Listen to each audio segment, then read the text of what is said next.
जय शिव शंभो, जय भोलेनाथ।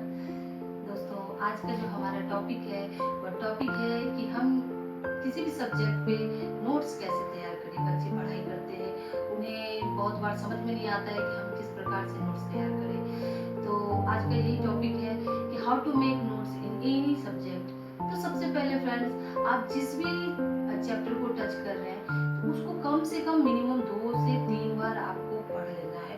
थॉरो एकदम A to Z जो भी है उसको पढ़ना है, बड़े ध्यान से पढ़ना है और धीरे धीरे उसको अंडरलाइन करते जाना है। जो जो मेन पॉइंट है उसको अंडरलाइन करते जाइए और नंबर भी देते जाइए कि स्टार्टिंग में आपको कौन से पॉइंट को रखना है और धीरे धीरे कैसे उसको एंड तक जाना है। तो सबसे पहली बात तो ये हुई। दूसरी बात ये है कि आप जैसे मान लीजिए कोई भी एक टॉपिक ले लीजिए।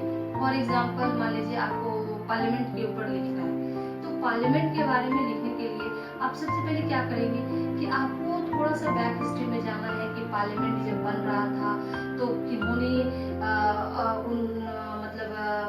बनाने से पहले कितने लोग थे, कौन कौन थे, किस प्रकार से पार्लियामेंट बनाने की योजना बनाई गई। मतलब ये सब थोड़ा सा बैक हिस्ट्री में जाके इसका नॉलेज आपको पता होना चाहिए। उसके बाद उसको थोड़ा सा आपको देना है स्टार्टिंग में। उसके बाद आपको इंट्रोडक्शन में जाना है। इंट्रोडक्शन में जाएंगे तो सबसे पहले आपको पार्लियामेंट के बारे में लिखना है कि पार्लियामेंट है क्या, किस ईस्वी में बनाया गया और उसमें मतलब वो कैसे काम करता है। तो मतलब उसका जो पार्लियामेंट का जो बेसिक चीज है, बेसिक स्ट्रक्चर है, उसको थोड़ा सा इंट्रोडक्शन में देना पड़ेगा। फॉर एग्जाम्पल कि हम सभी जानते हैं कि पार्लियामेंट लोकसभा, राज्यसभा और राष्ट्रपति प्रेसिडेंट से मिलकर बने हुए होते हैं। तो इसका मतलब यह है कि आपको इन तीनों के बारे में थोड़ा थोड़ा करके उसमें डालना है। फिर क्या करना है कि पार्लियामेंट किस प्रकार से काम करती है तो उसको देना है और उसको अंडरलाइन करना है। फिर उस अंडरलाइन करने से पहले मैं एक बात और बताना चाहूंगी कि जब आप पार्लियामेंट के बारे में लिख रहे हैं और पार्लियामेंट का स्ट्रक्चर बता रहे हैं तो उसमें आपको एक पॉइंट लोकसभा, राज्यसभा, प्रेसिडेंट, ये ऐसे करके डालना है और थोड़ा सा प्रेसिडेंट के ऊपर आपको बताना है। उसके बाद थोड़ा सा आपको लोकसभा के बारे में बताना है, थोड़ा सा आपको राज्यसभा के बारे में बताना है। ये इंट्रोडक्शन के तौर पे आपको दे देना है। फिर हम आएंगे कि पार्लियामेंट किस प्रकार से काम करती है। तो पार्लियामेंट जिस प्रकार से काम करती है वो पहले जैसे कोई भी प्रस्ताव पारित होते हैं तो लोकसभा में आते हैं। फिर लोकसभा में मेजोरिटी आनी चाहिए, 2/3 मेजोरिटी आती है। उसके बाद राज्यसभा में भेजे जाते हैं। राज्यसभा किस प्रकार से काम करता है, उसके बाद फिर वो प्रेसिडेंट के पास जाते हैं, प्रेसिडेंट का सिग्नेचर होता है, तब फिर कोई भी प्रस्ताव पूर्ण हो जाता है। तो इसका मतलब यह है कि आपको इन सब चीजों के बारे में बताना है। फिर क्या करना है, आपको और नीचे आना है।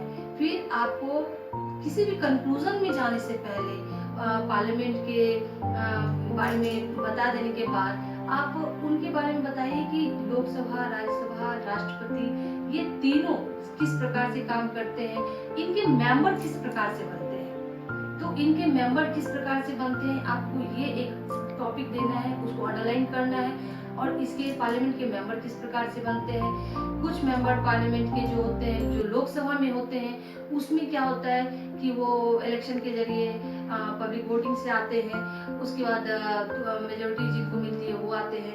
दूसरा, राज्यसभा में जो होते हैं वो कई फील्ड से आते हैं। तो कई फील्ड से जो आते हैं जैसे कला, विज्ञान, प्रौद्योगिकी, मतलब हर फील्ड से आते हैं। और उन कितने लोगों का उसमें मतलब भागीदारी होना चाहिए, ये सब जितना है आप चैप्टर में जाइए, उसको डिटेल से पढ़िए और उसके बाद उनके बारे में दीजिए। फिर और नीचे आएंगे तो फिर हमें क्या बताना है कि पार्लियामेंट के बारे में हम बता दिए। एक टॉपिक में बता रही हूँ कि किस प्रकार से नोट्स तैयार किए जाते हैं। तो उसके बारे में बता देने के बाद आपको क्या करना है कि पार्लियामेंट में अगर किसी तरह का मानते हैं कि कंट्रोवर्सी हो जाती है कि लोकसभा में कोई प्रस्ताव आता है और उसमें मेजोरिटी नहीं मिलती है, तो थोड़ा सा इन सब बातों को भी आपको हाईलाइट करना है कि अगर राज्यसभा उसको पारित नहीं करता है तो किस प्रकार से उसको लोकसभा पारित कर सकती है, किस प्रकार राष्ट्रपति उसमें इन्वॉल्व हो सकते हैं। मतलब ये सारी बातों को देने के बाद लास्ट में आपको कंक्लूजन के तौर पे मतलब आपको बताना है कि हमारी पार्लियामेंट जो है हमारे लोकतंत्र की बहुत ही महत्वपूर्ण कड़ी है और इसके जरिए हमारा देश सुचारू रूप से चल सकता है और चल रहा है। इसलिए उनको उनके बारे में थोड़ा सा डिटेल में बताना है और लास्ट में इस तरह से करते हुए आप कंक्लूजन कर सकते हैं। तो मेन बात जो है दोस्तों कि जब हम किसी भी सब्जेक्ट पे, चाहे वो आर्ट्स का सब्जेक्ट हो, साइंस का सब्जेक्ट हो, चाहे आप किसी भी सब्जेक्ट में जा रहे हो, तो आपको जो टॉपिक है, सबसे पहली बात इसको पॉइंट वाइज हम देख लेते हैं। सबसे पहले तो चैप्टर को नंबर 1 पूरा रिवाइज कीजिए, 2 से 3 बार पढ़िए।